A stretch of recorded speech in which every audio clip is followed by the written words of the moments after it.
Assalamu alaikum wa rahmatullahi wa barakatuh. I was just looking at some polling data about Malaysian voters and their views and their perspectives and their priorities. And the overwhelming majority of Malaysians today apparently believe that the country is moving in the wrong direction. Their top concern is the economy and, of course, inflation. Young people are less likely to believe that the country is moving in the wrong direction, which is good, which is a sign that young people have some hope and optimism, which is something you always want in the young people. Old people tend to be grumpy and think everything is bad. As a PR professional, I just wanted to sort of brainstorm or offer some ideas for any political party in Malaysia that wants to distinguish itself moving towards the general election. Because if you don't distinguish yourself as a politician or as a party, then the way the election will go will just be based on the status quo of which party or which politician currently has the most popularity and support. Here's what will probably happen among political parties and politicians who don't distinguish themselves. It's like there's a grab bag of maybe 3 or 4 or 5, half a dozen policies that everybody is going to advocate. And they'll just advocate them in different order. The inevitable things that they're going to talk about will be trying to attract and increase foreign direct investment, FDI. Everybody's going to talk about that. And everyone is going to say, I'm the one who's going to bring the FDI. The other thing that everyone is going to talk about will be reforming subsidies. Maybe having a targeted subsidy program. Everybody's going to talk about that. Another inevitable policy that politicians will talk about will be reintroducing GST. These are policies that everybody's going to talk about. And if you find people who are only talking about these policies and they just sort of talk about them in different order and just have sort of different various tweaked versions of those policies, and they just present those same policies in the same way, then you know that you're dealing with people who don't really have any ideas. If you're a politician and you or your party are just talking about the same policy ideas that every other party is talking about, then you will not change the inevitable outcome of the election, meaning whoever currently has the most popularity and support among the electorate will be the winner, no matter what. My suggestion would be that you come up with, if you're going to talk about FDI, for example, don't just talk about, I'm the one who's going to attract FDI, as if FDI is just in and of itself the vaccine against economic hardship. It is not. And very often, FDI is detrimental to the domestic economy.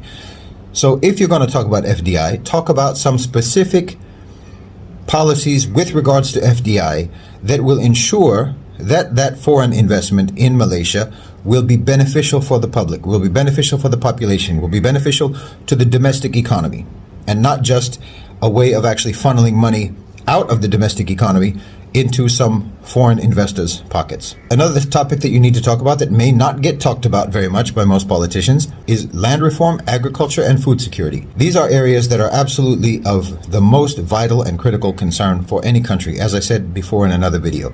A politician who can distinguish himself or herself as being the politician who understands that the status quo is not sustainable and it is not viable in this particular era in which we live today, or rather the era we are entering into today. A politician who wants to distinguish himself or herself should be able to demonstrate to the population that they understand that the world is changing, that the world is in transition, and that Malaysia has to adapt to the changes in the global economy and global power dynamics. That means, to a certain extent, decoupling as much as possible from crisis-struck economies.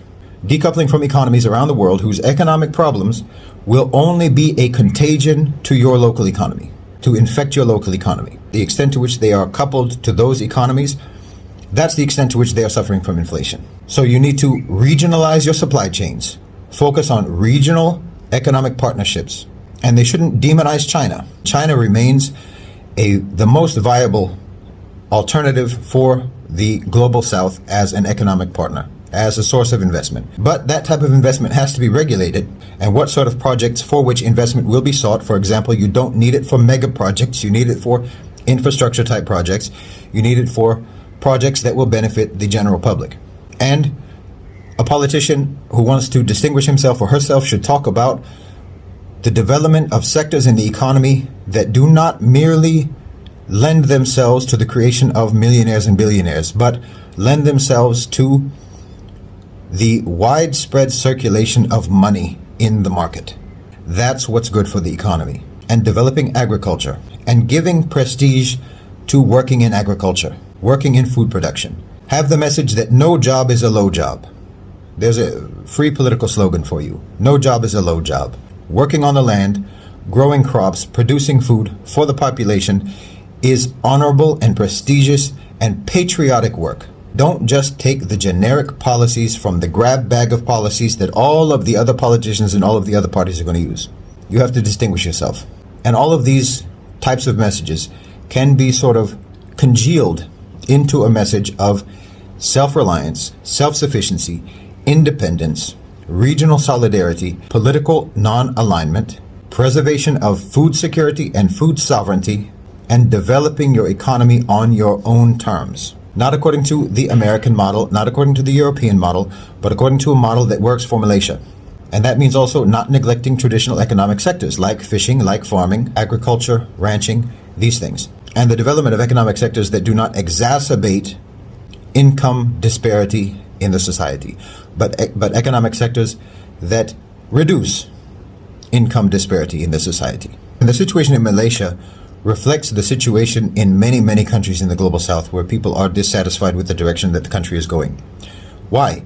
Because many countries in the global south have just been following Western models, have just been following Western policies, have just been adopting Western strategies and Western ideas and concepts, and whatever they've been told by Goldman Sachs, whatever the IMF says, that's how we'll handle our economy. Whatever those economists say, whatever neoliberal economists say.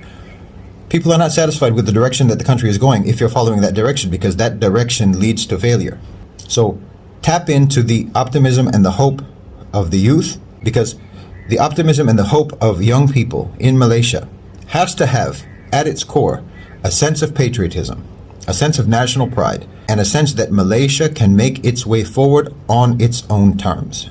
So any politician who has a message like that, I think that would resonate with people. Let me know what you think.